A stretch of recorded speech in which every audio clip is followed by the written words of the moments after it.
Hui, it's louisity again, and for this video, we are going to be talking about the books that disappointed me in 2025 that I read.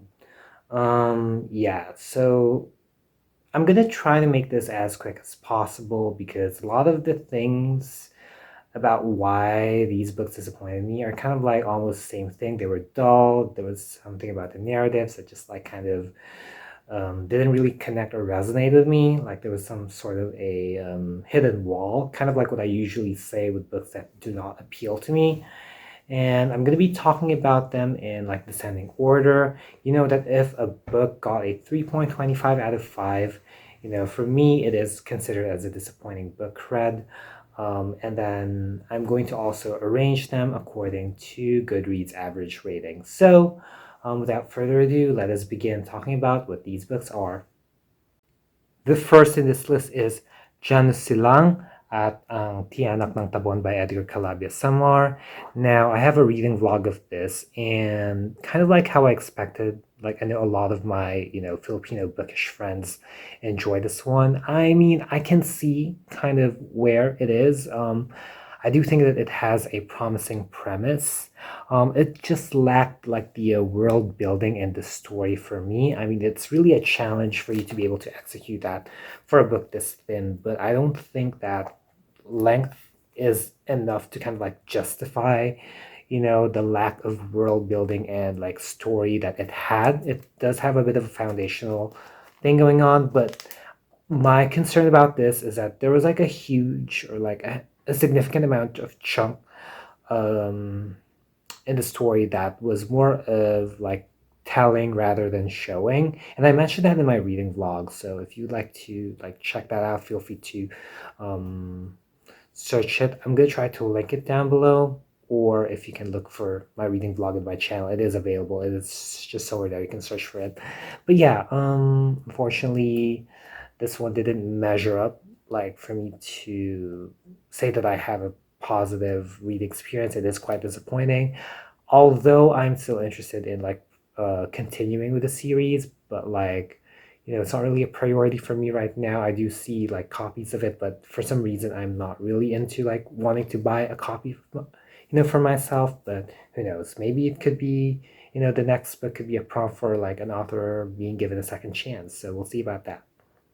By the way, the Goodreads average rating of Janus Silang at Tiyanak ng Tabon by Edgar Calabia Samar is 4.34. Now, the next on my list, the 3-star rating. Yep. Sorry, my bad. It's another 3.25, I should say. It would be Black Kids by Christina Hammond Reed, my bad. It has a Goodreads average rating of 4.03. Now, it has a promising premise as well. It does talk about like the Rodney King riots, which happened like in the early 90s. If I got it correctly, it was in 1991 or 1992. The writing of the narratives could have been more organized, as I've mentioned here. And I really thought like it should have dived deeper with the Rodney King riots, just because it was categorized as like historical fiction. Um, it was kind of more of like a little bit more contemporary for me. Like it focused more on like the family or like the characters' scenarios rather than like how their lives are in the riots. I mean, that's just for me how I've like seen how the book was written. Maybe it's because the way that it was packaged as historical fiction, maybe I expect a little bit more. So that is how like my reading experience turned out. So yeah, and like I said, the narratives could have been like, more organized so that, in terms of feeling or being connected to the narrative, it could, um, probably be more effective. But yes, I'm still willing to give Christina Hammond Reed another chance. So let's head on to like my 3-star reads. It's got like 3 flat out of 5. Now, I have here Days at the Morisaki Bookshop by Satoshi Yagisawa, and I have to say that this was a disappointing read because I was really looking forward to enjoy this. Now, I'd have to say that it was cozy, like the vibes of it. However, I'm trying to think if it is.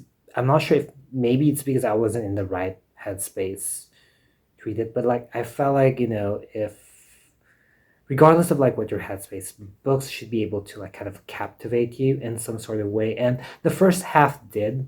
It was definitely like entertaining. It was definitely something that was impactful. However, when you get into like the second part, which surprised me, like all of a sudden, okay, we're dealing with the owner of the bookshop's like past spouse.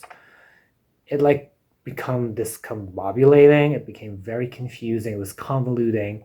Um, and there was just something about that part that just didn't strike. It was like there was a sort of a wall that's like blocking it. Its Goodreads average rating is 3.64. So yeah. Next is my only 2.75 rated book, and that would be 13 Reasons Why by Jay Asher. Now, the Goodreads average rating of this one is 3.84. Now, it started out strong. The writing, though, wasn't striking, and it was not memorable enough. Like, yeah, all throughout this reading experience, it wasn't just memorable, so... Now for my 2.25 read, it would have to be Daughter of Smoke and Bone by Laini Taylor. The world building and narrative were vivid, and some of it, if not most of the parts, were really confusing. I listened to an audiobook of this one, and yeah, it wasn't captivating, so yeah, it just didn't work for me. By the way, the Goodreads average rating of Daughter of Smoke and Bone is 3.99. And now let's proceed to a handful of 2 stars, books that I gave like 2 out of 5, like 2 flat, Fortunately, I don't think I've had any books that I rated within the line of 1, so that's kind of like a better thing. I read like kind of a lot of books this year because of my alphabet TBR game and how I pushed through and conquering like my monthly, TBRs. But anyway, that's another story, in terms of my reading habits, y'all. You came in for the disappointing books read. Now let's get into the next one. Two for the Dough by Janet Ivanovich. The Goodreads average rating is 4.10. None of it was memorable or striking enough. There you go. Next is a reread, which is Rapture by Lauren Kate. I have a rereading vlog of it, and you can check out my whole rereading adventure. I just have to say that the story was quick, yet as a finale, kind of like what I thought during the first time that I read this. There wasn't enough build-up, and the trajectory of the series kind of like deviated.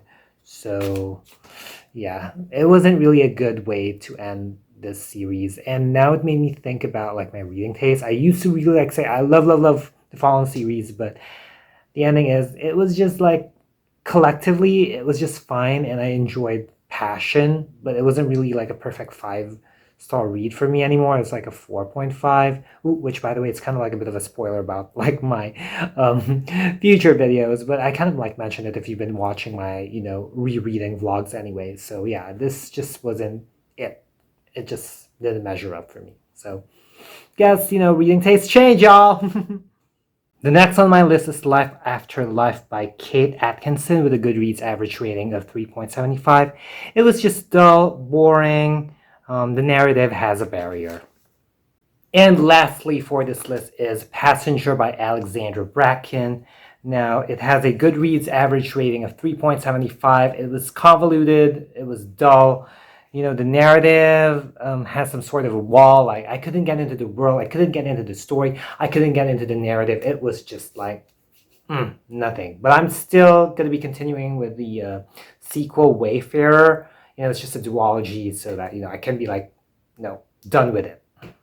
So those are the books like that disappointed me. Now, if you've made it this point, feel free to comment down below your disappointing books read, or like, if you did not have any, then just say good for me. I do not have any disappointing books read.